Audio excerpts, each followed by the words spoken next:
Muito bem. Então, trabalhamos aí, né, todo o bloco relacionado aos aspectos gerais da falência. E agora, vamos conduzir a fase pré-falimentar. No direito falimentar, nós temos a previsão de uma fase pré-falência, ou seja, a fase que vai cuidar de todo o processo anterior ao decreto de falência. Que, aliás, é o processo para saber se realmente a falência será ou não decretada. Isso nós chamamos de fase pré-falimentar. Após trabalharmos isso, e se realmente assim se confirmar a falência, nós temos a própria fase falimentar. Tanto é que a decisão que decreta a falência é uma decisão interlocutória. Porque ela não põe encerramento ao grau. Ela não põe encerramento àquela determinada instância. Né? Então, aquela decisão que decreta a falência é interlocutória. Ela acaba sendo considerada uma decisão dentro do processo, já que vai seguir adiante. O processo vai seguir. Tem a habilitação, tem a arrecadação, tem uma série de itens ainda à frente. E depois a gente tem a fase pós-falimentar, porque a falência continua gerando efeitos. Inclusive, alguns dentro do cenário da reabilitação, da possibilidade de reabilitação do sujeito, eventualmente, ou talvez aí, né, posteriormente falido. Bom, vamos lá. São 3 fases. A gente vai trabalhar a primeira delas, a fase pré-falimentar, a fase dentro desse processo, para saber se realmente, né, a empresa vai sair do mercado ou não, se a empresa em crise está inviável e terá mesmo, ou não, a falência decretada. Ok? Vamos aí? Muito bem. E a isso, nós temos alguns princípios que foram trabalhados na Lei 11.101 de maneira a traçar um reforço por intermédio da 14.112. Esse reforço está nos incisos do artigo 75. A falência ao promover o afastamento do devedor de suas atividades. Bom, aqui a gente já tem o próprio objetivo do processo falimentar, né? O processo falimentar, ele não tem por objetivo desenvolver a cobrança de coisa nenhuma. Existem pessoas que acreditam que realmente a falência é uma modalidade de cobrança. Porque a pessoa vai lá, coloca um título no processo e vai dizer o seguinte: vim aqui pedir a falência. Se você pagar esse título, a falência não é decretada, ok? Bom, é possível pressionar a pessoa com a falência, mas a gente sabe que isso aqui é um tanto quanto perigoso. Que a possibilidade de a pessoa falar, tudo bem, ok, não vou pagar do mesmo jeito, se enquadre aí. Se enquadre aí no processo da falência e habilite seu crédito na ordem classificatória. E aí, se a pessoa for um quirografar, isso aí não vai ser muito bacana. Isso não vai ser muito bom, né? Então, pode realmente ser um tiro pela culatra. A falência, ela realmente promove o afastamento do devedor de suas atividades. Ela tira ali, ela elimina, né, o trabalho desenvolvido pela fonte produtiva e inabilita o empresário a prosseguir. Tanto é que o pedido de falência irresponsável, aquele pedido de falência que não tem os requisitos adequados, a própria lei indica, recomenda, né, a responsabilização desse sujeito que ajuizou aquela determinada ação. Tá? Então tá aí. Dentre os objetivos da falência, como é que são os princípios aqui aplicados? Perceba você, os princípios eles estão todos relacionados ao que nós chamamos de princípio da preservação da empresa. Até porque a empresa ela é fonte de produção das diversas pessoas, né, que se aproximam. Mais do que isso, a empresa é fonte de manutenção do emprego dos trabalhadores. Quando nós falamos em preservação da empresa, a primeira coisa que deve ser dita é em relação à empresa ser fonte de produção, aquela que melhora a sua economia, a minha economia, a economia de todos que estão nesse enlace. E, portanto, retirar a empresa do mercado sem uma calma, sem uma causa aparente, patente, não é inteligente dentro do cenário capitalista. Porque as regras do jogo estão aí. Produzir, comercializar bens e serviços é a grande mola, né? A mola mestra da conduta capitalista, assim escolhida por todos nós. É porque é parte da Constituição Federal. Bom, a preservação da empresa como fonte de produção e manutenção do emprego dos trabalhadores deve tomar em conta esses 3 itens, e eles estão presentes em cada uma das fases do processo falimentar. Veja aqui no inciso 1. Preservar, e como os concursos públicos gostam de colacionar esses termos principiológicos na sua prova. Não é que gosta um pouco, não, né? Parte da minha família é nordestina e o pessoal do Nordeste gosta muito da expressão comer com farinha, né? Porque, pô, farinha é gostoso pra caramba. Farinha, pimenta, né? Tem alguns condimentos aí que são nordestinos, né? Então é isso aí. O examinador come com farinha, né? Preservar e otimizar a utilização produtiva dos bens, dos ativos e dos recursos produtivos, inclusive os intangíveis da empresa. Preservar e otimizar ainda está dentro do campo da recuperação, do seu erguimento da empresa. A coisa de tentar realmente tirar essa empresa da crise.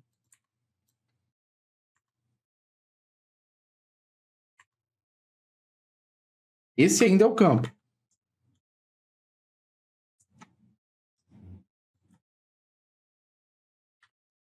Por isso que diz que aqui a gente está dentro das diversas fases, né? O inciso 2. Permitir a liquidação célere das empresas inviáveis. Opa! Então, se a empresa já está inviável, se realmente a empresa já não consegue mais sair da crise, a situação que se apresenta é bem diferente. Então, vamos fazer isso de maneira rápida, porque aí eu consigo realocar esses recursos dentro do cenário econômico. E realocar esses recursos quer dizer realmente, né? O trespasse, a venda da empresa e coisa parecida. É aí que vem a realocação desses recursos na economia, no mercado econômico, no mercado empresarial. E isso vai até o momento, né, em que nós chamamos, o momento em que nós tratamos a fase pós-falimentar, que é a fase de reabilitação daquele determinado sujeito falido. Veja o item 3. Fomentar o empreendedorismo, inclusive por meio da viabilização do retorno do empreendedor falido à atividade econômica. Opa, então vamos facilitar essa pessoa de retorno. E, aliás, isso aqui é muito importante, sabe por quê? Nós sempre colocamos uma pecha, e o brasileiro faz muito isso, é cultural, infelizmente, no Brasil, uma pecha vilanesca no empresário. E aí esse vilão é um vilão muito interessante, porque ele é um vilão que garante, né, comida no prato de muita gente. Em diversos países, eu posso apontar também os Estados Unidos da América do Norte. O empresário, ele não é tratado quando ele quebra por termos pejorativos, como, por exemplo, quebra. Por quê? Porque passar por crise, encontrar dificuldade, realmente ter uma falência decretada, é natural de quem vive uma atividade de risco. E deveria ser natural, questão de ordem lógica. E aí o apoio a esse sujeito vai querer dizer, provavelmente, ele ter um problema uma vez, 2 vezes, 3 vezes, dentro do cenário mercadológico, mas em algum momento ele acerta. E a hora que ele acerta, é emprego a torto e direito. Então, aí ele é convidado para as festas todas. Enquanto isso, ele fica, né, transitando em nosso país entre o vilão e o quase vilão. E o semi-vilão, eu diria aí, o anti-herói ou coisa do tipo. Isso a gente precisa realmente afastar na nossa cultura para poder promover mais pessoas se desenvolvendo pela atividade empresarial, sem a preocupação dessas pechas. Porque realmente o empresário vive no risco. E isso é realmente um problema. O nosso legislador ele começa a auxiliar. É quando ele coloca esses princípios que eu diria. Cuide, porque tais provas, carreiras jurídicas, gostam muito desses termos dentro de alternativa, dentro de assertiva. A probabilidade de você lidar com isso aqui numa prova é bastante grande. Né? Eu poderia falar, no meu entender é bastante grande, mas não é no meu entender, porque é no seu também. Tá? No seu entender também. Geralmente é assim que acontece. Beleza. Bom, pedir a falência de alguém, agora objetivamente falando, é seguir os termos do artigo 94, tá? Da Lei 11.101 de 2005. O artigo 94, ele elenca 3 hipóteses para se pedir a falência de alguém. Eu coloquei até os nomes aí, tá? Então, esse destaque em azul para você, realmente são os nomes que a própria doutrina, e não é diferente na jurisprudência, as provas também eventualmente tratam assim, tá? Então, é os nomes para os tipos de pedidos falimentares. Onde aqui nós estamos tratando também aquilo que se entende por interesse processual. Aquilo que a doutrina de direito material, a doutrina de direito empresarial trata como causas de falência, tecnicamente, ganha o nome de interesse processual, no direito processual, logicamente assim dizendo. Então, aqui em nosso encontro, já está bem estabelecida a legitimidade ativa para o processo de falência, e aí é o artigo 97, credores, pessoas vinculadas ao empresário falecido, se for um empresário individual, pode ser inventariante, o cônjuge, supérstite, herdeiros, sócios e acionistas, quando esses discordam lá, né, talvez de um determinado pedido de autofalência, eles podem, na base, como terceiros, né, pedirem sim a falência de uma determinada sociedade empresária a título de exemplo. Mas, geralmente, quem pede mesmo a falência de um sujeito é o devedor em relação ao credor. Aliás, desculpe, é o credor em relação ao devedor. O credor está lá querendo receber o seu crédito, não está conseguindo. E aí, em boa parte das vezes, como se fosse uma ação de cobrança, eu sempre gosto de dizer não é, como se fosse uma ação de cobrança, a pessoa pede a falência aí do empresário.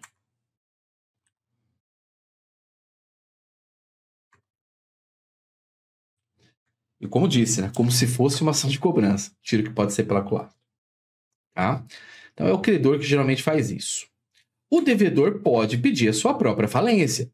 Conhecemos esse procedimento, presente lá no artigo 105 a 107 da Lei 11.101, que é o processo da autofalência.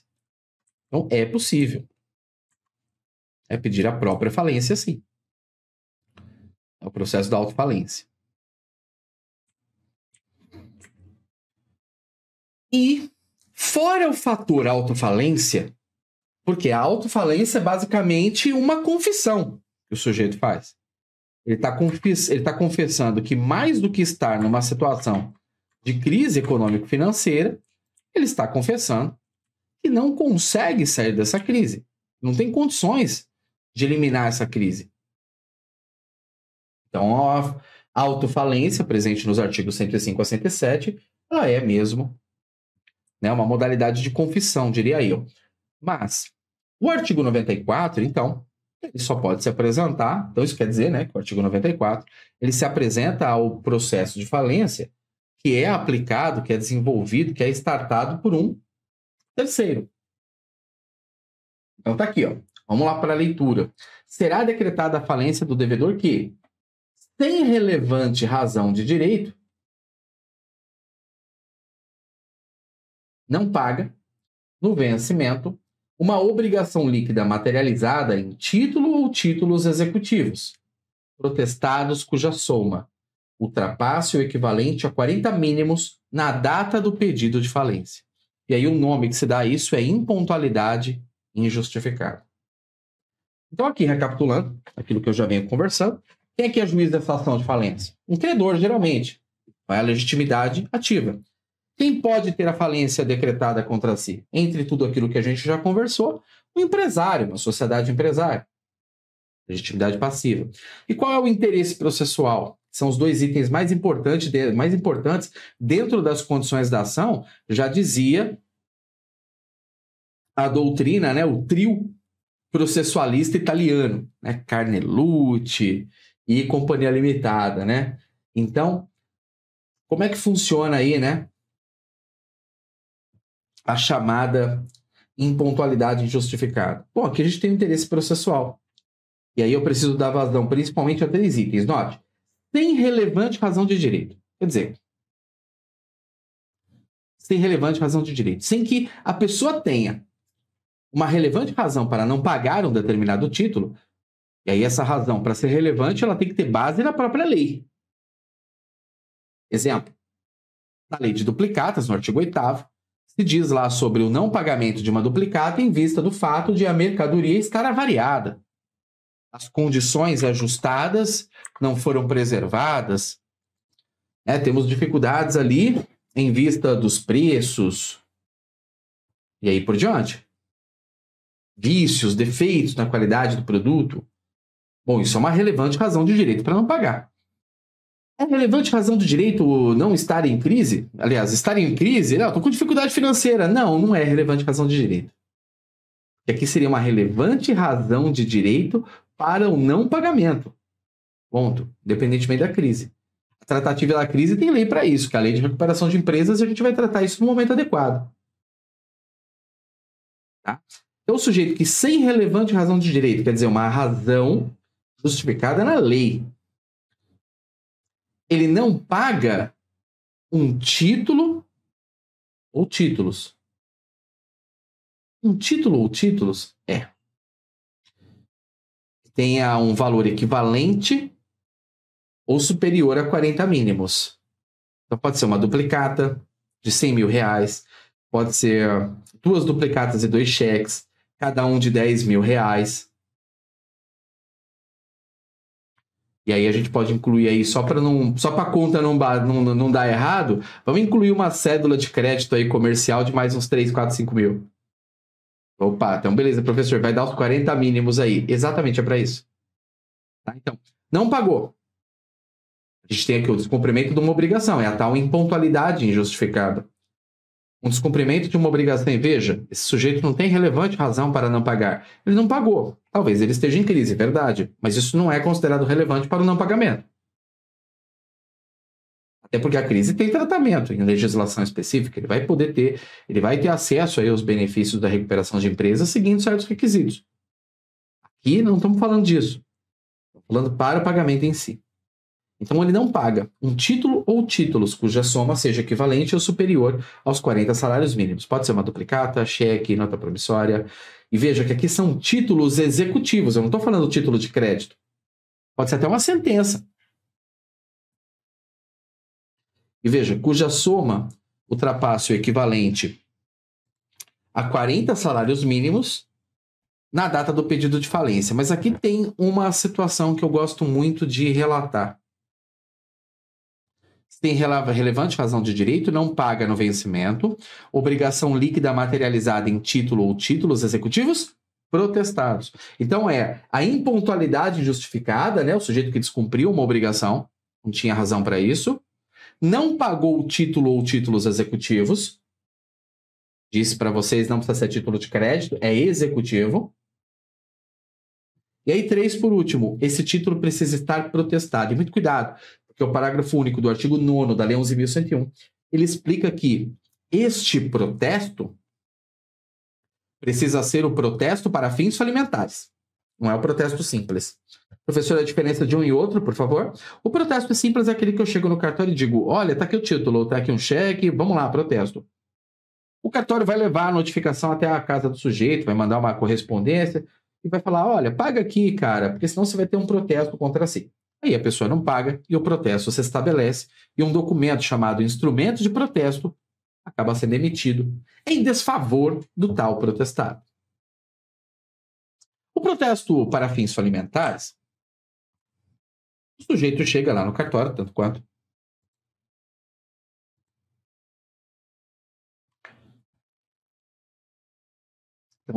o sujeito chega no cartório e fala, olha, eu vim aqui protestar um título. Mas não é qualquer protesto, não. Eu vim protestar porque eu desejo que aquele determinado empresário seja retirado do mercado. Ele vai cair fora do mercado, esse empresário. O meu protesto. Porque eu vou usar esse protesto para ajuizar uma ação contra ele. Ah, já entendi. Então, é um protesto para fins falimentares, exato. E o que o cartório vai observar no protesto para fins falimentares? Ele vai observar o disposto na súmula 361 do STJ. A súmula de número 361, né, do Superior Tribunal de Justiça, vai dizer que no protesto para fins falimentares, haverá indicação da pessoa que recebeu a notificação de protesto. Porque vai que o porteiro recebe lá a notificação do cartório, guarda aquilo numa gaveta, às vezes, até de má fé. Em presunção, não. A gente presume que a pessoa fez isso sem querer. Mas sei lá por que a pessoa fez isso. E aí o empresário acaba sofrendo um processo de falência, não se defendendo adequadamente, talvez não fazendo o pagamento em cartório, que era algo que pudesse ser realmente realizado. E a empresa ganha um passo para a falência. E aí a gente se afasta da preservação da fonte de manutenção de emprego dos trabalhadores, da manutenção mais do que da fonte de manutenção do emprego dos trabalhadores, da fonte de produção tão importante para a economia do nosso país.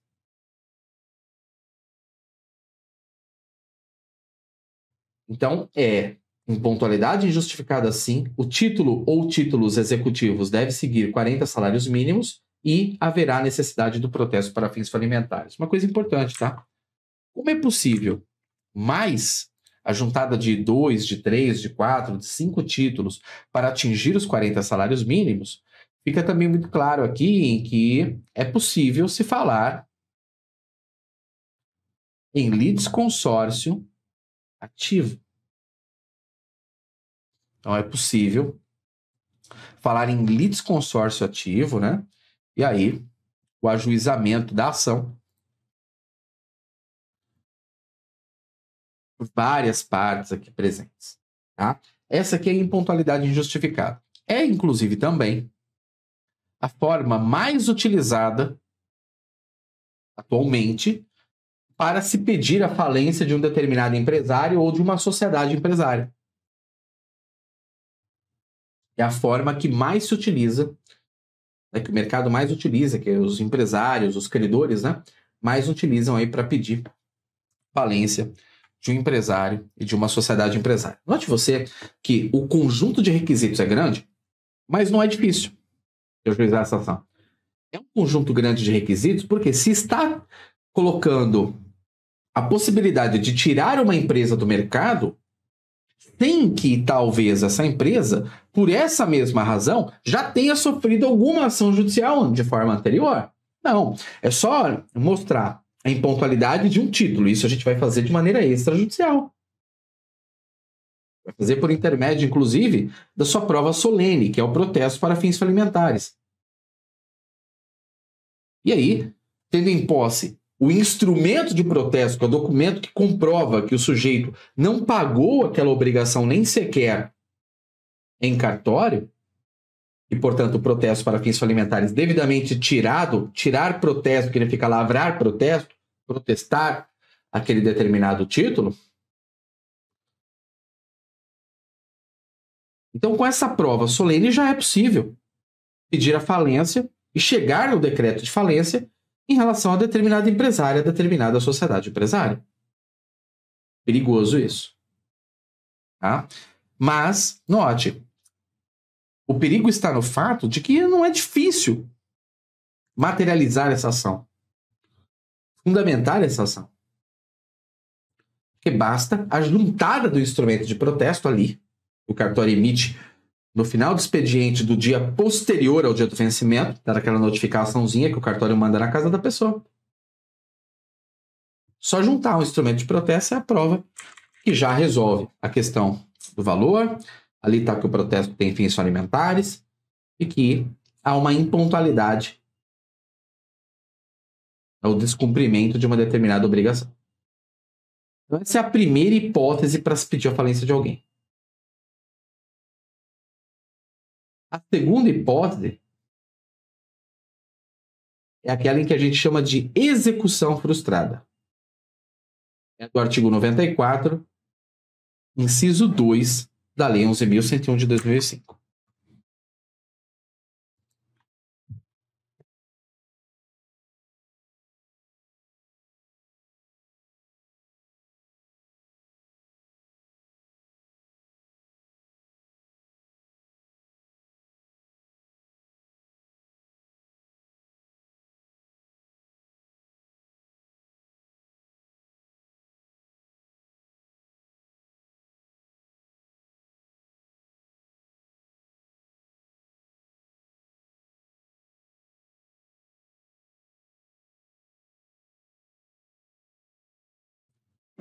Então, note aí, ó, artigo 94, inciso 2 da Lei 11.101 na tela para você. O artigo 94, inciso 2, ele mostra aquilo que nós consideramos execução frustrada. Veja lá, vamos para a leitura. Artigo 94, será decretada a falência do devedor que, executado por qualquer quantia líquida, não paga, não deposita e não nomeia a penhora bens suficientes dentro do prazo legal. Executado por qualquer quantia líquida. Essa execução frustrada, ela tem base naquilo que nós chamamos de tríplice omissão. Porque o sujeito, quando ele é citado numa ação de execução, ele pode pelo menos fazer uma de 3 coisas, que é pagar. Mas ele não fez, ele não paga. Não deposita, ele pode depositar a quantia em juízo, justamente para discutir essa questão, como disse. Assim como ele pode nomear bens à penhora. Ele não faz nenhuma dessas 3 coisas. O professor Trajano de Miranda Valverde, autor da lei de falências na década de 40, então o decreto 7661 de 45, né, quando o mundo passava por uma grande crise em vista aí do pós-Segunda Guerra Mundial, e as leis de falências e recuperações, elas costumam datar dessas épocas, né, de grandes crises econômicas e mundiais. As alterações na lei de falência também datam dessas grandes crises.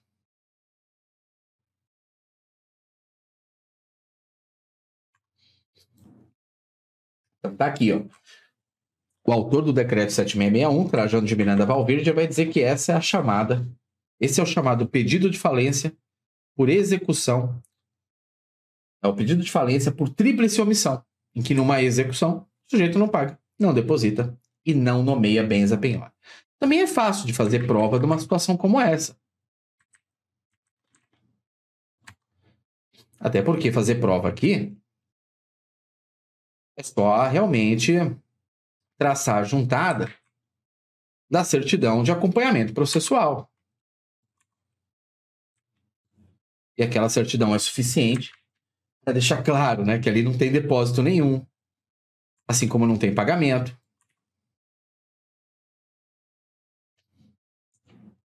E mais do que isso, né, não tem ali a nomeação de bens a penhora, né, ou a indicação de bens. Nós estamos falando aí num cumprimento, né, de sentença. Muito bem. Esses 2 pedidos de falência são chamados também de formas objetivas do pedido de falência. Por que são chamadas assim? Simples. Porque para pedir a falência em relação a uma dessas condições, em relação a uma dessas formas, basta entregar determinados documentos objetivamente considerados em juízo. Como disse aí, o instrumento de protesto resolve o pedido de falência do inciso 1.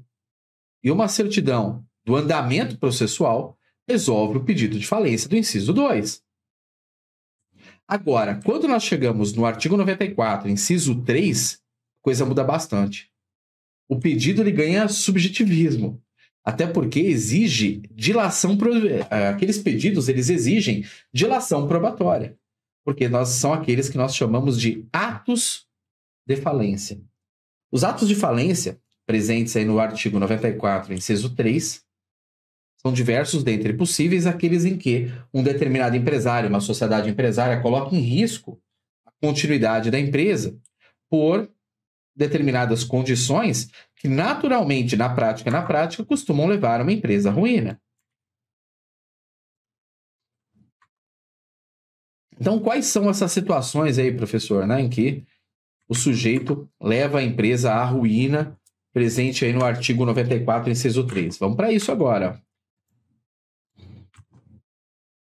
E na tela aí a leitura para você. Ó. Será decretada a falência do devedor que pratica um dos seguintes atos. Então, são todos atos em que o sujeito, segundo o legislador, né, está levando a empresa a quebrar, né? Levando a empresa para a ruína.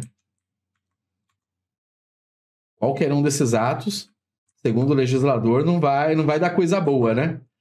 Então, vamos entender quais são. Aí, ó. Será decretada a falência do devedor que são nossos chamados atos de falência. Primeiro deles, pratica qualquer dos seguintes atos, salvo, né, exceto se fizer parte do plano de recuperação. Por quê? Porque, por exemplo, tem um ato aí que é a possibilidade lá do chamado trespasse.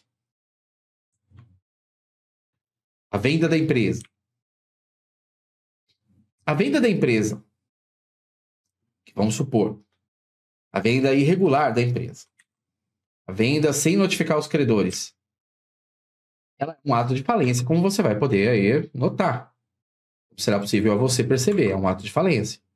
Mas, se tiver dentro do processo de recuperação, não será considerado assim. Tá? Não será considerado um ato de falência. Por quê? Porque já passou por todo um processo legítimo. Está dentro numa das condições que nós aqui consideramos para que a empresa tenha a condição de se recuperar. Então, estamos na exceção. Tá? Artigo 94, inciso 3, letra A. Então, agora vamos começar os atos de falência aqui. Procede à liquidação precipitada de seus ativos. Ou lança a mão de um meio ruinoso ou fraudulento para realizar pagamentos. Aquela coisa que o sujeito pensa assim, pô, eu estou cheio de dívida, eu preciso me livrar disso, eu já sei. Eu vou liquidar aqui todas as peças em estoque. Vou dar um exemplo para você. Eu gosto desse exemplo. Eu morei perto de um shopping e ele foi considerado, é um shopping considerado o maior shopping centro de moda. Estou falando shopping centro mesmo, né? Não estou errando a palavra shopping center, não. Centro de moda, né? Da América Latina. E aí, um determinado empresário, ele era aquele empresário que vendia óculos escuros, tal. Não é nenhum que esteja no mercado atualmente. E a sua loja estava passando por um momento difícil. Poderia ter a sua quebra, neste caso, nestes termos, considerada. Então, um determinado dia, numa sexta-feira, o shopping era perto de casa, eu fui dar uma chegada lá. E por quê? Porque algumas lojas tinham uma prática de, às sextas-feiras, fazer a venda para o varejo. Bom, de repente eu encontro alguma coisa com preço bacana. E eu gostava, até ia lá dar uma passeada um pouquinho. Então eu dava aula de manhã, depois ia lá. E aí uma loja lá estava vendendo um óculos que vai custar uma base de hoje, assim, vai, uns 150 ou 200 reais. E naquela data, estava custando coisa assim de uns 20 reais ou 30 reais. E eu perguntei para a moça lá do balcão, ela falou, olha, eu estou muito preocupado. Por quê? Eu estou achando, sabe, que essa empresa vai falir, ela falou. Vê, a pessoa acha que conhecia a lei de falências, a lojista, né? O que aconteceu? Ah, não sei. O nosso patrão mandou vender tudo a esse preço. Ela falou, mas isso nem sequer se paga. Então, provavelmente, ela falou assim, eu acho que ele está com muitas dívidas, ela falou. O que aconteceu ali? Provavelmente, em vista de muitas dívidas, e ele percebendo que não estava conseguindo ali desenvolver os pagamentos e tudo mais, o que ele inventou ali? Olha, eu vou vender um monte dos bens que tem aqui no estoque, mas isso é um meio ruinoso, né, para poder proceder aos pagamentos, para poder realizar os pagamentos. Isso seria considerado um ato de falência? Sim. Mas veja, a gente fala que o artigo 94, inciso 3, e os atos de falência é um cenário subjetivo dentro do pedido de falência. Por quê? Porque com uma prova objetiva, com um simples instrumento de protesto, um documento, né, que demonstre aí um andamento processual, bom, isso não é suficiente, né? Isso não é de forma nenhuma suficiente para eu poder pedir essa falência. Eu vou precisar fazer uma prova patente disso. E aí, para fazer essa prova, eu vou realmente precisar de documentos, testemunhas, talvez eu vou ter que chamar a vendedora, lojista. Então, aqui a gente fala que é uma forma subjetiva dentro aí, né, do processo da crise, do processo alimentar, né? O processo da crise da empresa inviável, né? E nós temos o processo da crise da empresa inviável, que é a falência, e nós temos o processo da crise da empresa viável, que é a recuperação de empresas. Então, vamos para a tela aqui, vamos continuar vendo aqui os atos de falência aí, né? Procede a liquidação precipitada de seus ativos. Então, vamos para a B, né? Realiza. Isso aqui é bem interessante mesmo, viu? Realiza ou tenta realizar, né, por atos inequívocos. E aí o sujeito tenta realizar pagamentos, ou retardar pagamentos, ou fraudar. Tudo isso com o sentido de fraudar credores. Mas veja, aqui, atos inequívocos, né? Aqui, ó. Objetivo de retardar pagamentos ou fraudar credores. Negócio simulado, ou alienação de parte ou a totalidade do seu ativo a credor. Terceiro, credor ou não. Inclusive, aqui a gente já começa a perceber um medo do legislador de esquecer alguma conduta que geralmente é tomada por sujeitos que estejam em crise, sujeitos que estejam quebrados. A gente sabe que os sujeitos em crise, os sujeitos quebrados, às vezes eles começam a fazer umas besteiras. Então o legislador aqui começa a morrer de medo de esquecer, né, uma dessas besteiras, né, que as pessoas costumam fazer. Porque se o nosso legislador esquecer, ele pode achar que amanhã a pessoa vai dar um baile aqui na lei de falências e recuperações. Então, o artigo 94, inciso 3, é um barato, porque na B ele coloca do sujeito que quer praticar uma fraude um negócio simulado qualquer. E aí ele começa até a fazer um repeteco das coisas todas. Veja aqui, ó, na linha D. Simula a transferência do principal estabelecimento.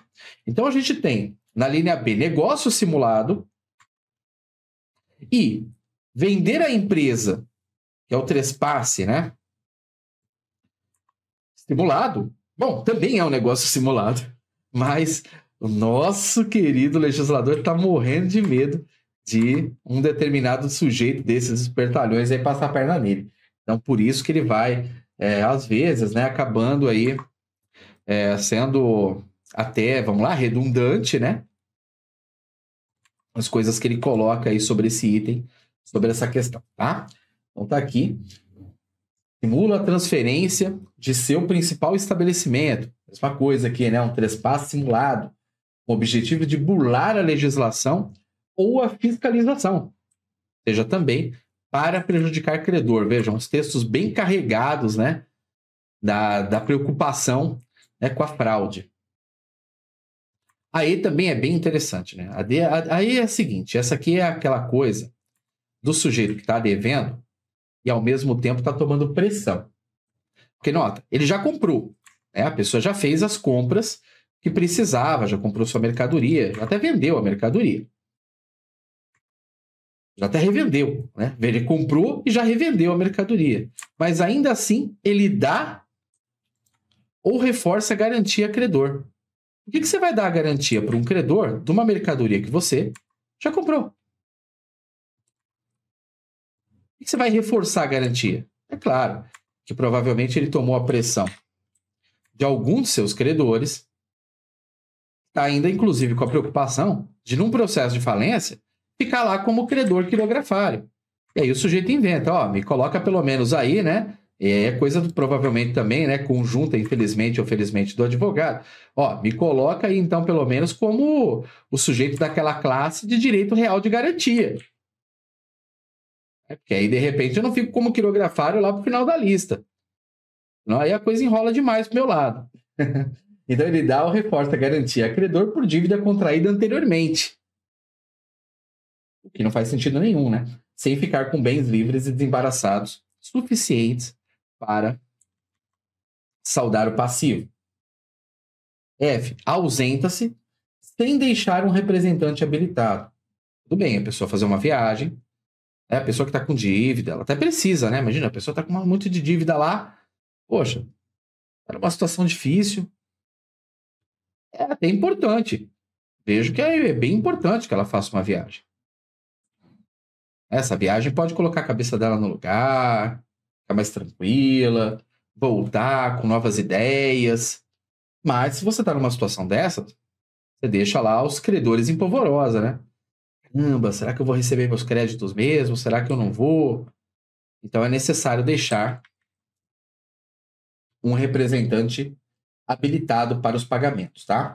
Então tá aqui, ausenta-se sem deixar um representante habilitado e com recursos suficientes para pagar os credores. Abandona o estabelecimento.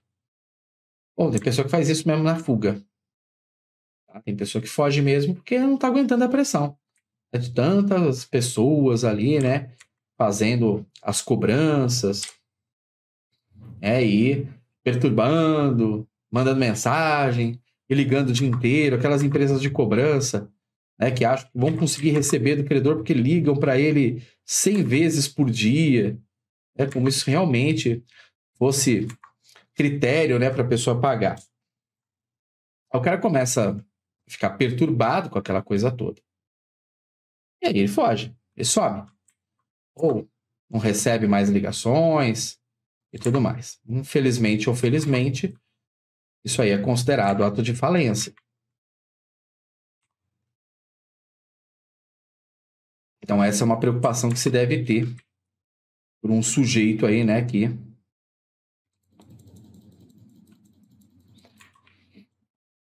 está nessa situação aí de crise econômico-financeira. Bom, muito bem. Por último aqui, veja lá, deixa de cumprir no prazo estabelecido uma obrigação assumida no plano de recuperação. Aqui a gente não está falando em convolução da recuperação de empresas em falência. A gente não está falando em convolução, em conversão, né? Aquela coisa de o sujeito ter a recuperação em seu favor, tal, depois a gente converte, né, essa recuperação em falência. Não é isso não, tá? Aqui é o sujeito que ele assumiu na recuperação de empresas as obrigações, a recuperação esteve em seu favor.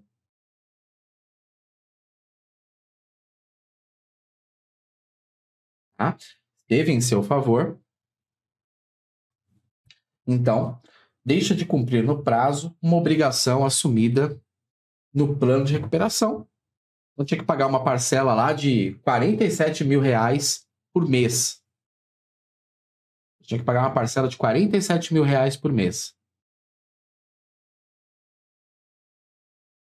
E aí, na parcela número 12, ele não pagou. A parcela número 12 aí, ele não pagou. Não fez o pagamento. Isso pode levar diretamente para falência? Sim, e não é convolução. É falência direta. Tá? Falência direta. Então tá aí. Neste momento da aula, e eu vejo que esse é um momento importante, nós temos tudo aquilo que se demonstra dentro dos dois principais itens das condições de ação, que é a legitimidade e interesse. Legitimidade ativa, artigo 97, principalmente o credor, entre outros. Legitimidade passiva, empresário, sociedade empresária. E interesse processual. Eu posso pedir a falência sem precisar acumular. ou com base no artigo 94, inciso 1, em pontualidade injustificada. Artigo 94, inciso 2, a execução frustrada. Artigo 94, inciso 3, os atos de falência. Daí para frente, segue o processo falimentar, buscando formar a relação processual. E aí, o eventual devedor, por enquanto devedor, talvez lá para frente falido, ele será citado para apresentar contestação num prazo de 10 dias. Então, ele tem o prazo de 10 dias para apresentar contestação. Nossa, professor, que contestação maluca é essa? 10 dias? Não é 15 dias? O legislador de falências, né, achou que talvez a falência fosse ganhar celeridade se a contestação tivesse o prazo de 10 dias, como se o processo ele fosse demorado em vista dos próprios prazos regulares. O que a gente sabe não é verdade. Os prazos regulares, eles fazem com que o processo de falência termine num tempo bastante razoável para um processo do porte que é uma falência. E a gente sabe que os problemas e as complexidades da demora da falência não estão aí. Nem você diminuir o prazo de contestação, que é o do Código de Processo Civil de 15 dias, para o de 10 dias. Acho isso até um desserviço. Sinceramente, não vejo porquê. Não diria que o desserviço é do fato do profissional estar desavisado, porque também, vamos lá, né? Um profissional da advocacia estar desavisado de um prazo de 10 dias para poder produzir a contestação também não pode fazer sentido. Mas é um desserviço, já que nós não precisamos aplicar um direito processual, nós não precisamos ter um código de processo alimentar. A ação de falência é uma ação de procedimento, claro, especial, porque tem uma lei própria para cuidar disso. Mas ela pode muito bem usar o Código de Processo Civil para todos os reflexos processuais, já que a complexidade da discussão do direito processual ela é suficiente para todos os cenários da falência e para todos os cenários do processo recuperacional. E antes que pergunte, os 10 dias são úteis. Porque é um prazo processual, segue o CPC. Muito bem. E aí, apresentada lá a contestação, o que o devedor pode fazer? Ele pode, por exemplo, usar o artigo 96 e mostrar o seguinte: olha, a dívida está paga, ou existe aqui uma prescrição, perdão da dívida, ou coisa do tipo. Então, ele pode, no cenário da contestação, entrar no mérito, e aí ele pode realmente, entrar no mérito da questão. Ele pode seguir um segundo cenário, em que, mais do que entrar no mérito e desenvolver toda a defesa preliminar, dizendo lá que a peça não atinge os requisitos, ou que o próprio interesse processual, condição da ação, não está adequado. Por exemplo, o título não está aqui apresentado no original para o pedido de falência com base no artigo 94, inciso 1.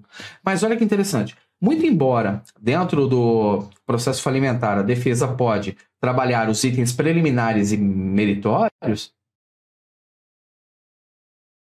o artigo 94.1, o 2 e o 3 podem ser contestados? Podem, mas também pode ser o caso do sujeito que sofre uma falência por impontualidade injustificada e ele não tem mesmo viabilidade para sair disso. Ele realmente não tinha como, ele não tinha condições de efetivar aquele determinado pagamento. E aí, esse prazo de contestação pode ser utilizado para uma de duas hipóteses. O prazo de 10 dias de contestação pode ser usado para a chamada elisão da falência. E o que é elidir a falência? É fazer o pagamento do valor principal da impontualidade lá, do título que envolveu a impontualidade injustificada, a título de exemplo, com todos os acessórios, juros, correção monetária, honorários de sucumbência. Então, nesse prazo de 10 dias, a pessoa pode dizer o seguinte: tudo bem, eu não tenho como fazer defesa. A petição está boa, as condições da ação foram aqui seguidas, a ação tem condição de procedibilidade. Eu não tenho como defender no mérito, porque eu não paguei mesmo. Mas ele pode, no prazo de 10 dias, falar, também tá aqui, ó, por favor, juízo, expede a guia aí com todo o principal e os acessórios e eu vou pagar. E aí tem a parte que é a cereja do bolo. Nesse prazo de 10 dias, é possível fazer um pedido recuperacional suspensivo da falência. É possível demonstrar o cumprimento dos requisitos da recuperação de empresas e buscar que o start dessa recuperação de empresa seja a causa de suspensão da ação falimentar. Então a pessoa vai lá e no prazo de 10 dias prova que está regular, que existe há 2 anos, que mais do que estar regular e existir há 2 anos não usou a recuperação de empresas nos últimos 5, que não é declarado até então falido, ou que se foi tem extintas suas obrigações, que não cometeu os crimes da Lei 11.101. Professor, onde estão esses requisitos? Estão no artigo 48 da Lei 11.101. Ele é parte da aula de recuperação de empresas, que é parte do nosso trabalho. No momento certo a gente vai cuidar. Mas como eu estou fazendo tudo de maneira muito minuciosa, detalhista com você, eu já digo logo que os requisitos podem ser apresentados nesses 10 dias para que dentro do processo de falência a pessoa diga, olha, não posso pagar, não posso contestar, mas eu posso pedir a recuperação porque eu tenho os requisitos. Tá bom, os requisitos estão lá no artigo 48 da Lei 11.101. O sujeito mostra que tem regularidade, que existe há pelo menos 2 anos, que não cometeu certos crimes, que não é ainda considerado falido. Tá? E tudo bem. Ok. A verdade é que se o juiz ele tem a petição inicial para a ação de falência em suas mãos, assim como também a contestação, ele já tem condições suficientes para decidir. Se o juiz decide pela improcedência da ação, nós temos uma sentença. Por quê? Porque o juiz ele encerra o grau, ele encerra a instância e a empresa tem o prosseguimento de sua vida empresarial, normalmente. E o nome que se dá à decisão que o juiz toma, encerrando aquele grau, encerrando aquela instância e terminando toda a discussão e fase processual dentro dessa sua, e desculpe a redundância, dentro dessa sua instância, dentro deste mesmo grau, o nome que se dá a isso é sentença. E de sentença a gente ataca por apelação. Agora, não estou falando uma coisa dessa para ficar aqui com redundância para você, não. Agora, se o juiz decreta a falência, aí não é uma sentença. Quando o juiz ele decreta a falência, ele apenas diz o seguinte, olha, o processo vai continuar seguindo aqui na vara, aqui no grau, aqui na instância. E aí a gente não tem mais uma sentença. Aí nós estamos diante de uma decisão interlocutória, atacada, caso seja a ideia, por intermédio do agravo. Tá? Muito bem. A fase pré-falimentar, trabalhada e encerrada nesse bloco de trabalho, nesse bloco aqui do nosso encontro, é aquela que inicia com a ação de falência ali promovida pelo credor, eventualmente com base no devedor, em um dos itens presentes no artigo 94, começa ali, e ela termina no momento em que o juiz toma a decisão, seja ela qual for. Se o juiz ele toma a decisão de decretar a falência, se o juiz decreta a falência de fato, ele tem a sua decisão decretatória da falência, aí a gente começa a fase falimentar. Eu digo decisão decretatória da falência, por quê? Porque o artigo 99 da Lei 11.101, ele invoca sentença de falência. Mas ele percebe o erro, quando no artigo 100 vai dizer, olha, a decisão que decreta a falência invoca recurso de agravo. O agravo, que somente seria por instrumento, porque tirar a empresa do mercado é ato de extrema complexidade e envolve complexidade tal, em que o agravo somente pode ser esse, por instrumento, não dá para decidir depois. O prejuízo de se pedir a falência de um determinado empresário ou sociedade empresária é patente desde então, desde o pedido.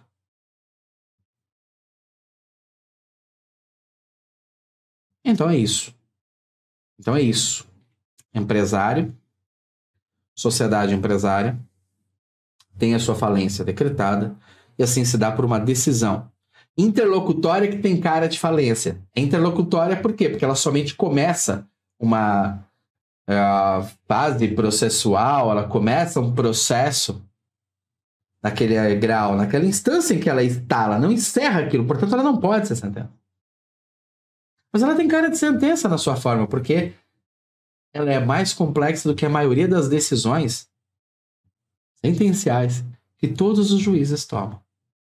A base dessa decisão, para os efeitos, inclusive, ela está, ou esse item, essa discussão toda, está principalmente no artigo 99 da Lei 11.101 de 2005.